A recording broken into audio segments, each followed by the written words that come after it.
Welcome back to Lessons from the Front and to our second episode of Frontline Choices, where our participants get to choose between two bolt action units. Let's go across now and meet Jackson. Hi Jackson, nice to meet you and welcome to Lessons from the Front. Hi, it's good to put a face to a name, Eugene. Thank you very much for having me. You're most welcome. Right, Jackson, so for our viewers, where are you from and how did you get into bolt action? Yeah, okay. I'm part of the Perth, Western Australia bolt action community. So anyone who's familiar with your content would obviously know Richard, who's been on several times. I play with Richard a fair bit. And I've been playing bolt action since V1. So when I was a much younger teenager, I got into bolt action as our group was getting out of 40k and started playing in 172 scale. And then after second edition came out, we rolled over to 28mm and I haven't really looked back since. That's awesome. It's good to hear. So what about bolt action attracts you to the game? Look, my background, I have a deep love of history. Ended up doing history at uni, and so bolt action for me, I like the fact that it inspires me to dig a little bit deeper into the history, while also being quite a fun game. I mean, no one's going to call bolt action the best historical simulation you've ever seen, but the thing I like about bolt action is that you can build a funky thematic. Cool army, and as long as you're actually a good player and you're willing to keep putting the time in, you're never really out of the game until the game is over. A good game of bolt action comes down to those last couple of dice rolls. Unlike a lot of other games where often, you get partway through the game and the game is already decided. Right. So that's the thing that keeps me coming back to bolt action. And it's kept me exploring the rule set more and more. I'm a big fan of the Eastern Front, and sort of Eastern and Northeastern Europe in general. So bolt action for me is a way to explore that a little bit further. Very interesting. So if I were to visit your home and took a look at your armies, which one would you be most proud of? Oh, look, that's a hard one. My largest army now is my Soviets. However, my pride and joy is my Budapest Pocket Defenders force from V2, and specifically the Hungarian portion of that.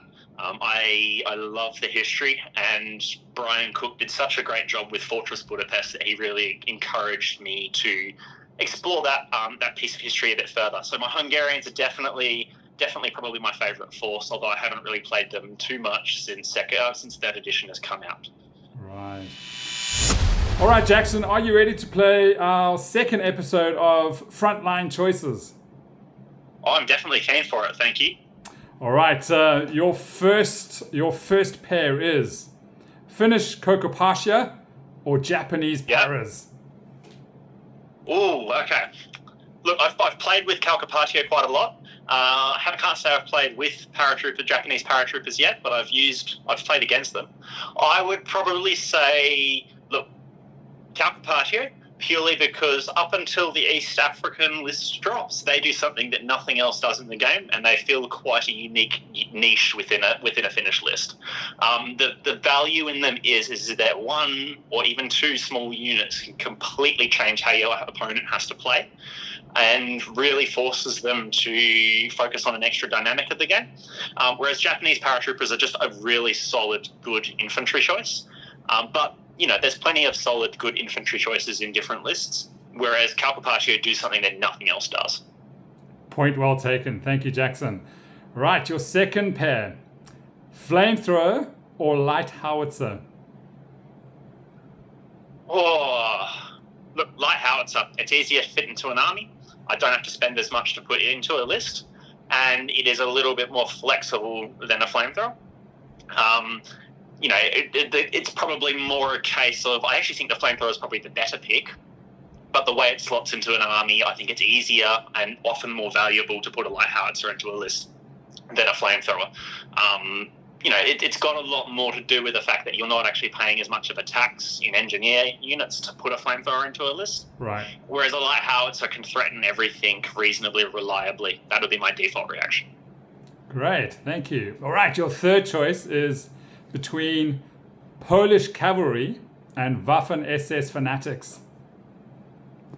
Oh, look, it's got to be Polish cavalry straight away. Again, that is something that nothing else in the list does. Standard Fanatic SS infantry just don't do the same thing that Lancers do. Lancers are a serious threat to pretty much every unit in the game. The fact that Polish get free field craft first turn means that you can put them into some really awkward positions really quite early in the game. Whereas, Fanatical SS are just kind of expensive. Great, thank you. All right, you ready for your fourth choice? Yeah, sure. All right, heavy mortars versus medium artillery. Heavy mortars straight away. They're, again, easier to slot into a list. They're cheaper. And, again, they do something that a medium artillery piece doesn't really do, in the fact that they provide you with reliable, affordable, indirect. I will note that I am a big fan of regular heavy mortars with spotters, because the spotters give you the capacity to reach out and touch someone without actually having to expose any of your units in your list. I know in parts of Europe, people love their inexperienced heavy mortars sitting at the back, plinking away in line of sight. I would much rather have something that I can hide and not expose anything. I think that's quite a substantial advantage that not a lot of other units can do for the price point that a heavy mortar does. A medium mortar is okay, but the reality is, with the way B3 is, heavy mortars are much better into veteran infantry, and we're seeing a lot more veteran infantry than we are seeing regular infantry in regular teams. Right, interesting. Okay, the last choice comes as a challenge from my previous episode with Bo. So Bo would like to know, which one would you choose? Would it be Soviet tank riders or US meat chopper? I play quite a lot of Soviets of late, and I do have a meat chopper in my army in most lists. The Soviet tank riders are the most affordable way to get body armor into a Soviet list. I actually don't like using them as tank riders. They actually need to go in a transport so that they're not caught out in the open. But I would say that the meat chopper is the better pick. It provides you with flak, so one meat chopper will provide all of your flak needs that you could possibly want in an army list. It will erase units of veterans, including units of tank riders with body armor, because obviously the +1 pen on the heavy machine guns will shred body armor. But and it's got the mobility too, so it's always going to be the meat chopper. If you can fit a meat chopper into a list, I think there is pretty much no reason not to take one. All right. Jackson, you've been a great sport. Typical Australian. Lots of fun. I've been very glad to be on. Thank you very much. Thanks for thinking of me. Oh, you're most welcome. Okay, guys, I trust that you enjoyed this episode of Lessons from the Front and hearing from Jackson on his preferences for bolt action. So until next time, happy gaming.